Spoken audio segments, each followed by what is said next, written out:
So guys, namiss niyo ba itong electric motorcycle ko? Itong mga nakarang araw nag-uulan. So hindi ako umaalis. Ito muna yung inasikaso ko. Mamaya papakita ko sa inyo yung mga naging problema nitong motorcycle ko. Pero isa sa pinakamasakit na nangyari, nung kinuha ko siya, sumemplang ako. Mamaya makikita nyo kung ano yung mga na-damage na sumemplang ako. Ay, gilid muna natin. Gilid. Ito, pala.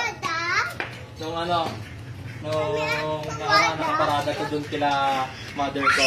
So kinuha ko sa kanila, malapit lang naman yun dito. Bad news, sumemplang. Pakita ko sa inyo yung nangyari. Ito yung una. Putik na yan na po. Kabibili ko lang ng side mirror. Tapos nasemplang. Putol na naman. Tapos ito yung pinakamasakit. Napakalutong ng fairings ng ano ko. Tingnan nyo yung tunog. Diba? Kaya konting masikipan lang ng tornilyo. Ito agaya nito. Masikipan lang ng tornilyo. Basag.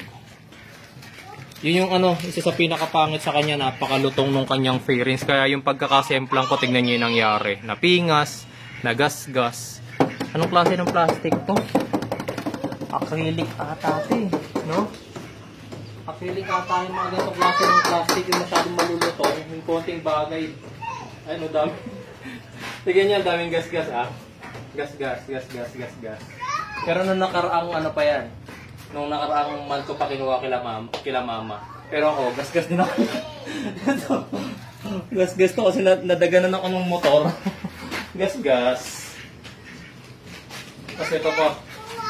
So ito, plano ko ulit ayusin, plano ko ulit pagandahin, pero dahil nga matagal siyang natenga, alam niyo naman, kahit sa mga sasakyan, pag natenga ng matagal, nagkakaproblema. So ang unang problema nakita ko,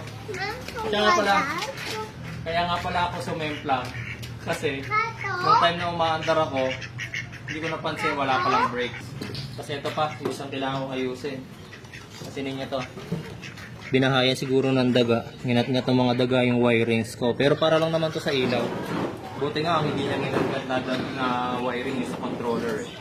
Pero testingin muna natin to. Tingnan natin kung ano. Bumagay naman, di ba? Tinanggal ko yun. Tingnan mo. Okay naman. Saka meron pa naman siyang underneath sa ilalim, so hindi pa rin matatalsikan yung pinaka ko. Bigat kasi nito. Sa totoo lang guys, di ba may CBR ako, yung 250. Mas nabibigatan ako rito sobra. Kasi yung battery pa lang nito, 6 na pirasong battery. 72 kilos na. So katumbas na ng isang timbang ko na naman. Andito sa battery. Kaya ang bigat nito eh. Testingin natin. Parang pili ko safe lang ako.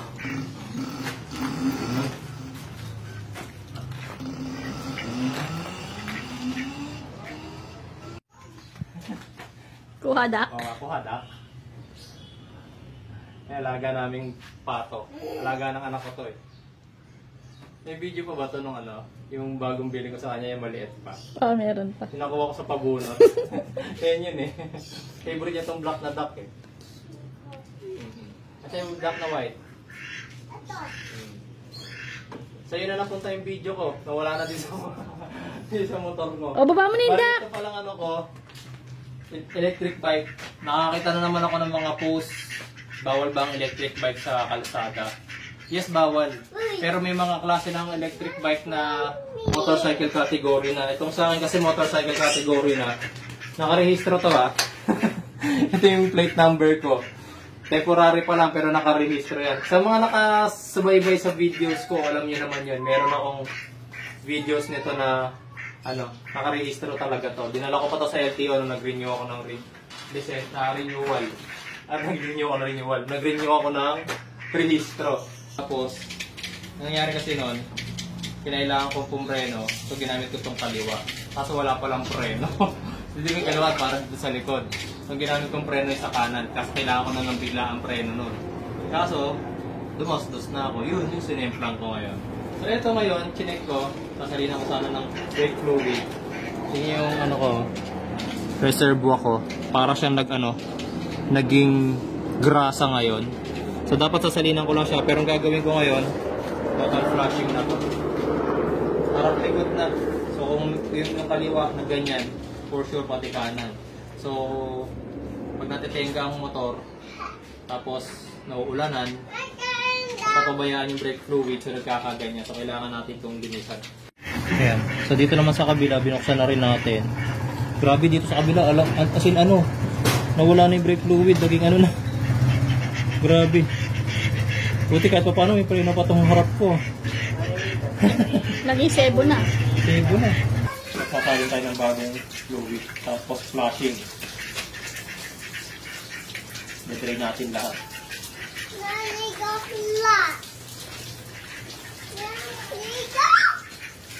So after nating malinisan yung mga reservoir, ito, salinan muna natin pareho.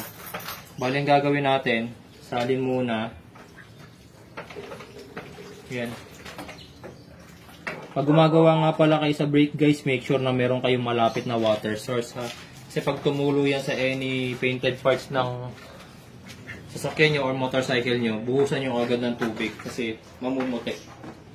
So bago tayo mag-bleed dun sa may caliper sa baba, dito muna sa brake master. So luluwagan natin to.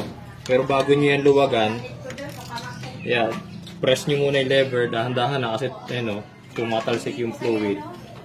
Press nyo yung lever, pinaka malakas na press nyo. Tapos buksan. Yun, nakikita nyo sumirit. Pag sirit, sarado nyo ulit. Yan. Pag sarado nyo, tsaka nyo lang bibitawan. Pag tumatalsik na ganun, buhusan nyo agad ng tubig. Yan o, medyo makalayo na agad yung agwat niya. Tubig mo na. Pag nakita nyo guys na malakas na yung kapit dito, ayan o, makikita nyo ito, kagat na to. Ito na yung pinakamaano niya. Hindi kagaya kanina itong lever nakadikit dito. So, ibig sabihin may pressure na yan hanggang doon sa ating caliper. So, kung gusto nyo pa mag-bleed dun sa baba, pwede rin. Ito naman ang gagamitin nyo ganito. 8mm. 8mm na na socket ginagamit ko. Ito. Same procedure dun sa taas. I-press yung brake lever. Then, bukas. Bubuksan nyo to. Mami, ikaw nga. Press mo yung brake lever. Dahan-dahan na. Sige. Yung pinakamalakas na press mo, yung sagad na sagad. Okay na yan? Pagbukas nyo rito, kita nyo lumabas yung brake fluid. Huwag mo bibitawan. Sikipan nyo muna rito. Yan. Bitaw. Okay. Sige, press mga ulit. Makapal na. Malakas na ulit. Yun. So, kailangan lang, wala na kayong makikitang lumalabas na hangin dito. Pag okay na, sikipan nyo na yung maigi. Tapos, lahat ng tinuluan, mami, tubig nga muna rito. Tumulo sa caliper. Dito. Yan. Sige, sarin mo. Okay lang yan. Sarado naman yan. Yan. Tapos, okay na. So, doon na tayo sa front. Yung front na lang i-bleed natin dahil itong front kanina meron ding namuurin. Pero ito, brake fluid naman na laman ito. Make sure nga pala, bago nyo isarado, konti na lang ilaman, di ba? Dagdagan nyo.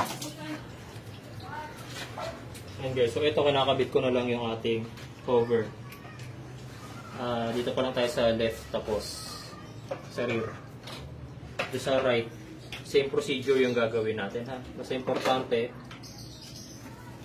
since konti lang naman na nagagamit na brake fluid sa motorcycle, kahit every year kayo magpalit ng brake fluid, huwag nyo nang hintayin guys na mag-jelly kagaya na nangyari dito sa electric motorcycle ko.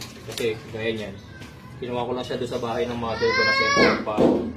Kasi di ako makakagawa doon eh. So dito ko talaga siya gagawin. Ilan taon siya natenga, di ba? At tiyempo pa. Lapit-lapit ng pagkukuha ng sumemplang ako. Paano na lang kung hindi ko ito na-check. Tapos ginamit ko kagad ng malayo. Baka hindi lang ordinaryo semplang nangyari sa akin.